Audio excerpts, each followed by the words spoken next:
એક ભાઈ ત્યાં તો 12 મહેમાન આવેલા, એમાં સાંજે વાળું કરવા બેઠા. આપણે જમવાના પ્રકાર છે. સવારમાં ગામડામાં જે નાસ્તો કરે, સવારમાં જમે એને શિરામણ કહે, બપોરે જમે એમાં વાડીએ જમતા હોય તો એમ કે ભાત લઈને ગયા છે, અને રાતે જમે સાંજે એને વાળું કર્યું કહેવાય. આ જમવાના અલગ અલગ ત્રણેય પ્રકાર છે. એ સાંજે વાળું કરવા મહેમાન બેઠેલા તો છેલ્લે ખીચડી આવી, તો ખીચડીમાં ખાડા કર્યા, ઘી વધારે હમાય. માપે ખાડા કરે તો વાંચો નહીં, પણ કુંભારે ઈટું પાડવા ગારિયા પલાઈ રહ્યા હોય એવા ખાડા કર્યા.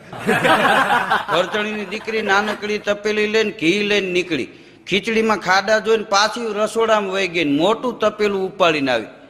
તો મહેમાન અંદરો અંદર વાતો કરવા માંડ્યા કે આમ જો આનું નામ સંસ્કાર કહેવાય, દીકરી કેટલી સંસ્કારી છે.